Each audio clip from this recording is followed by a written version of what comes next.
Kelly has extensive experience both in UK, Ireland, and the Middle East, with more than 20 years both in commercial and governmental sectors. He holds a master's degree in human resources, and he is doing his DBA now.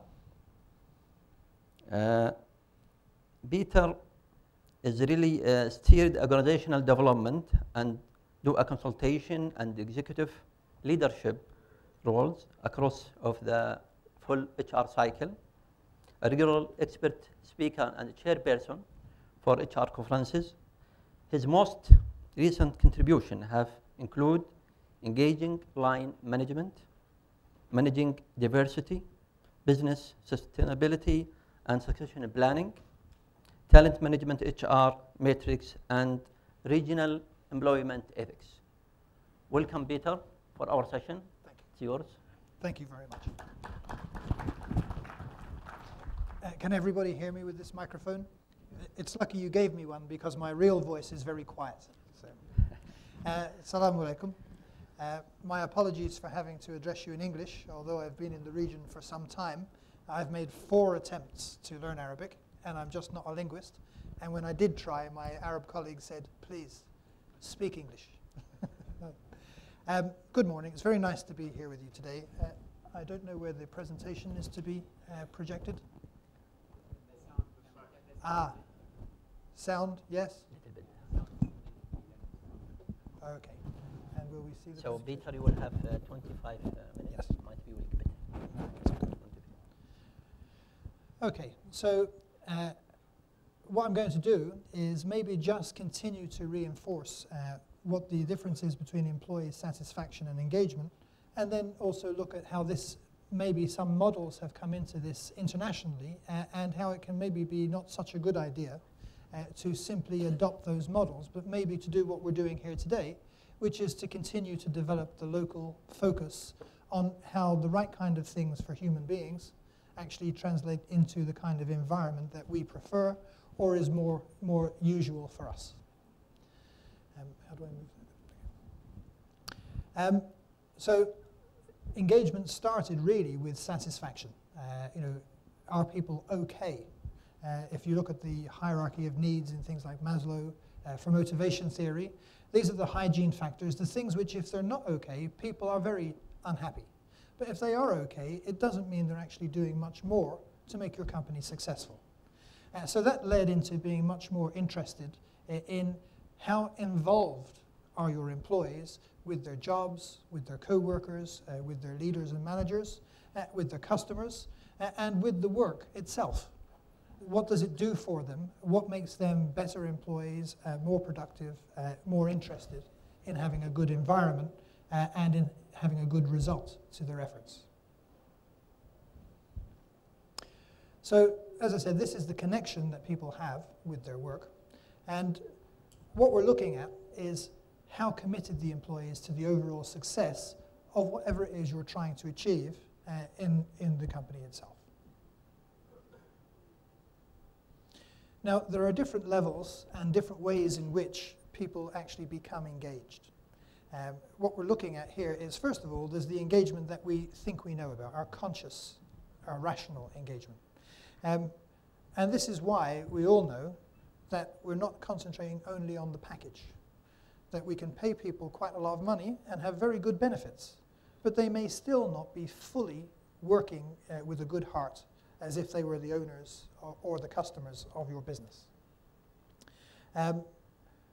They need the environment around them and the people they're working with and the people they're working for to also provide some kind of reason in their own minds for why they would want to do a good job or more, much more than a good job. Emotional engagement is really something which perhaps we don't think about. It's not rational. But do we like something or don't we? That's also extremely important. So it's not just the HR policies and the physical environment. It's actually what the company is about. For instance, somebody who doesn't like smoking, probably not very popular in this country, wouldn't like working for a tobacco company.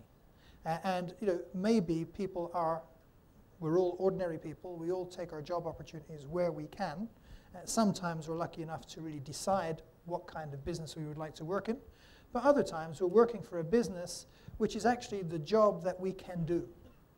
And then, is there something we can do as the company to actually get people to understand that our company has value in terms of what it does? It has a good purpose.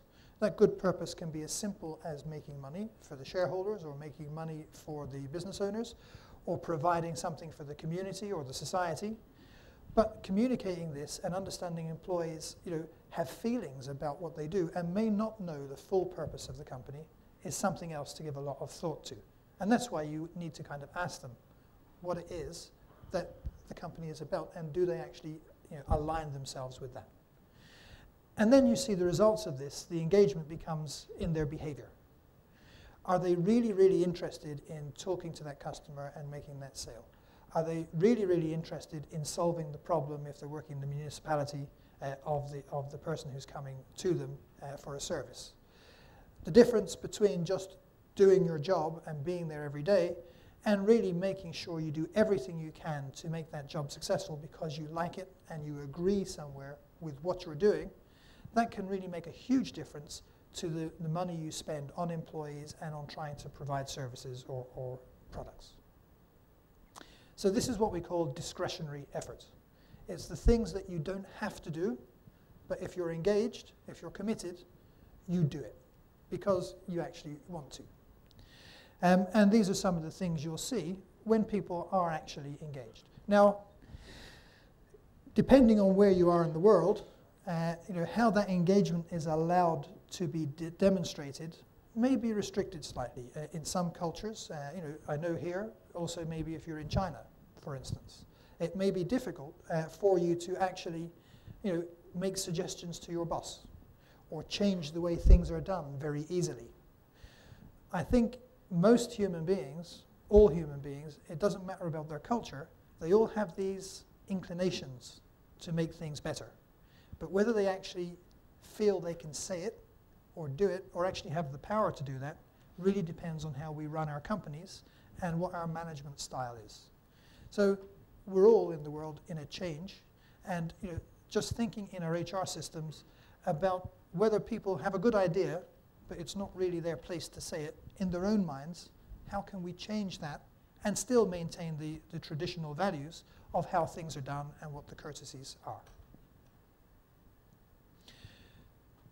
When we have committed employees, these are the kinds of ideals that we would see relating to the very important structure of work and our working environment. In their job, not only will they enjoy it, but you can see that they're enjoying it. And they'll enjoy it because they're actually learning how to do things, and they'll enjoy it because they know they can see the impact that what they do every day actually, has on how things turn out, how successful it is, what kind of positive feedback they get from customers or suppliers or colleagues or their managers. This is why they do a good job. In terms of their team, again, the word company actually comes from being with many. So it's very important for us to enjoy our surroundings in terms of our colleagues and have a good working atmosphere. And also the team itself has a result. I think people in human resources, if there are many of those here, can often feel, for instance, that they're not appreciated by the other members of their company. Their operations people will say, please, let's organize this, but let's keep human resources to one side because they'll tend to slow us down. When in fact, the human resources people, for instance, are actually contributing something very vital to the surroundings before they even start to take these decisions that they're good at doing. So it's important that teams are valued as well, equally, because everybody contributes. And managers are extremely important. And if I were going to advise people on where you would spend your time to improve the work environment, I would spend your time making sure that your managers are good at doing the things with their people that they need to be able to do. So when it comes to performance appraisals, when it comes to dealing with difficult situations or problems, when it comes to actually planning the work and communicating why we're